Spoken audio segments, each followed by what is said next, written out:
Hi అండి. అందరూ ఎలా ఉన్నారండి? బాగున్నారా? నేనైతే చాలా బాగున్నానండి. ఈరోజు వెల్లుల్లి, ఉల్లి లేకుండా అలసందలు వంకాయ కర్రీ చేశానండి. చాలా టేస్టీగా, చాలా కమ్మగా ఉంటుందండి. నేను చెప్పిన స్టైల్లో చేస్తే చాలా బాగుంటుంది కర్రీ. అదే అలసందలు ఉడికించిన తర్వాత వచ్చిన వాటర్తో నేనైతే రసం చేశానండి. టమాటా రసం చాలా కమ్మగా, చాలా టేస్ట్గా ఉంటుంది. ఆ ఛానల్లో పెట్టిన వీడియోస్ ఎవరైనా కొత్తగా చూసిన వాళ్ళైతే ప్లీజ్ అండి సబ్స్క్రైబ్ చేసుకోండి. సబ్స్క్రైబ్ చేసిన వాళ్ళు లైక్లు చేయండి, షేర్ చేయండి, కామెంట్స్ పెట్టండి. నా ఛానల్కి అయితే సపోర్ట్ ఇవ్వండి. ప్లీజ్ సపోర్ట్ మీ. వీడియోలోకి అయితే వెళ్ళిపోదామండి. ముందుగా అయితే వంకాయల్ని ఒక 1/2 కిలో తీసుకున్నాను. టమాటాలు ఒక 5 తీసుకున్నాను. అలసందల్ని ముందుగా కుక్కర్లో పెట్టుకొని ఉడికించుకున్నానండి. మెత్తగా సాఫ్ట్గా ఉడికించుకోవాలి. ముందుగా అయితే పొయ్యి మీద కళాయి పెట్టుకున్నానండి. ఆయిల్ 3 టీ స్పూన్స్ వేసుకోవాలి. ఆవాలు, జీలకర్ర వేసుకోవాలి. 3 పచ్చిమిరపకాయలను కట్ చేసుకుని వేసుకోవాలి. 1/2 టీ స్పూన్ పసుపు వేసుకోవాలి. కరివేపాకు వేసుకుందాం. కలుపుకోండి. మొత్తం బాగా వేగిందండి. ఇప్పుడు కట్ చేసుకున్న వంకాయ ముక్కల్ని వేసుకుందాం. మొత్తం బాగా కలుపుకొని మంటను మీడియం ఫ్లేమ్లో పెట్టుకొని సాఫ్ట్గా వంకాయలను మగ్గించుకోవాలి. మూత పెట్టుకొని వంకాయ అయితే చాలా వరకు మగ్గిందండి. ఇప్పుడు ఉడికించుకున్న అలసందలను వేసుకుందాం.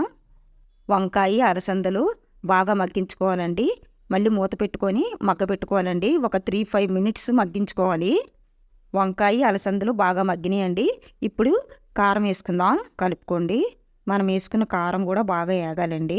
స్మెల్ అన్నది రాకూడదు. కారం స్మెల్ రాకుండా బాగా ఆయిల్ పైకి స్ప్రెడ్ అయినంత వరకు వేయించుకోవాలి. మొత్తం కారం కూడా బాగా వేగిందండి. ఇప్పుడు కట్ చేసుకున్న టమాటోస్ని వేసుకుందాం. కలుపుకోండి. టమాటా కూడా బాగా సాఫ్ట్గా మగ్గాలండి. మళ్ళీ మూత పెట్టుకొని 5 మినిట్స్ వరకు మగ్గించుకోవాలి. సాల్ట్ని వేసుకుందాం. కలుపుకోండి. మనం సాల్ట్ వేయడం వల్ల టమాటా సాఫ్ట్గా మగ్గుతుందండి. మూత పెట్టుకొని మగ్గించేసుకోవాలి. మొత్తం బాగా మగ్గిందండి. ఇప్పుడు కొంచెం వాటర్ వేసుకోవాలి. కలుపుకోండి. మంటని మీడియం ఫ్లేమ్లో పెట్టుకొని మూత పెట్టుకొని ఉడికించేసుకోవాలండి. చూడండి అక్కడ ఐటమ్స్: జీలకర్ర 1 టీ స్పూన్, 2 పచ్చిమిర్చి, అల్లం 1 ఇంచు ముక్క తీసుకొని మొత్తం అంతా కచ్చాపచ్చగా పట్టేసుకోవాలండి. మిక్సీలోనే పట్టుకోండి, లేదంటే రోట్లో వేసైనా దంచుకోండి. చూద్దామండి. కూర అయితే చాలా వరకు దగ్గర పడిపోయింది. చూసారా నేను ఎలా కచ్చాపచ్చగా దంచుకున్నానో అలాగే దంచుకోవాలండి. ఈ పేస్ట్ వేయడం వల్ల కూర అయితే చాలా ఫ్లేవర్ బాగుంటుందండి. టేస్ట్ కూడా చాలా బాగుంటుంది. మేమైతే మా ఇంట్లో స్వాములకి ఈ టైప్లో కూర చేసేవాళ్ళం అన్నమాట. మీకు ఇలా చూపిస్తున్నాను. కూర బాగా దగ్గర పడిన తర్వాతే మనం దంచుకున్న ఐటమ్స్ అయితే వేసుకోవాలండి. ఫైనల్గా అయితే కొత్తిమీరని అయితే వేసుకుందాం. కలుపుకోండి. ఎంతో ఎమ్మీగా అలసందలు వంకాయ కూర అయితే రెడీ అయిపోయిందండి. ఇప్పుడు ఇదే అలసందలతో రసాన్ని అయితే చేద్దామండి. అలసందలో వాటర్ అండి. ఆ వాటర్తోనైతే మీకు డిఫరెంట్గా రసాన్ని అయితే చేసి చూపిస్తాను. కావాల్సిన ఇంగ్రీడియంట్స్ అండి: 1 పెద్ద టీ స్పూన్ జీలకర్ర తీసుకోవాలి. 1 ఇంచి అల్లం తీసుకోవాలి. 1 టమాటా తీసుకోవాలి. పొయ్యి మీద అయితే తపేలా పెట్టుకున్నానండి. 2 స్పూన్లు ఆయిల్ వేసుకోవాలి. తపేలా అయితే హీట్ ఎక్కిందండి. ఇప్పుడు పసుపు వేసుకుందాం. టమాటాని చిన్న చిన్న ముక్కలుగా కట్ చేసుకున్నాను, వేసుకుందాము. కొంచెం సాల్ట్ని వేసుకోవాలి. కలుపుకోండి. టమాటాని సాఫ్ట్గా మగ్గించుకోవాలి.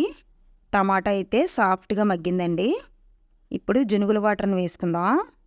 5 మినిట్స్ మరిగించుకోవాలి. రసం అయితే చాలా వరకు మరిగిపోయిందండి. ఇప్పుడు 1/4 టీ స్పూను రసం పౌడర్ని వేసుకుందాము. రసం అయితే బాగా మరిగిపోయిందండి. ఇప్పుడు తాలింపు అయితే వేసుకుందాము. 1 స్పూన్ ఆయిల్ని వేసుకుందాం. 2 పచ్చిమిర్చిని వేసుకుందాం. మీకు చూపించిన అల్లంని తురుముకున్నానండి. అల్లం తురుముని వేసుకుందాం. జీలకర్రని వేసుకుందాం. ఎండుమిర్చిని వేసుకోవాలి. కలుపుకోండి. పోపుని మొత్తం బాగా వేయించుకోవాలండి. బాగా వేగితే ఫ్లేవర్ బాగుంటుంది. కరివేపాకుని వేసుకుందాం. కొత్తిమీరని వేసుకుందాం. కలుపుకోండి. పోపు అయితే బాగా వేగిపోయిందండి. ఇప్పుడు రసంలో వేసుకుందాం. రసంలోకి పోపును మొత్తం వేసేసుకోవాలి.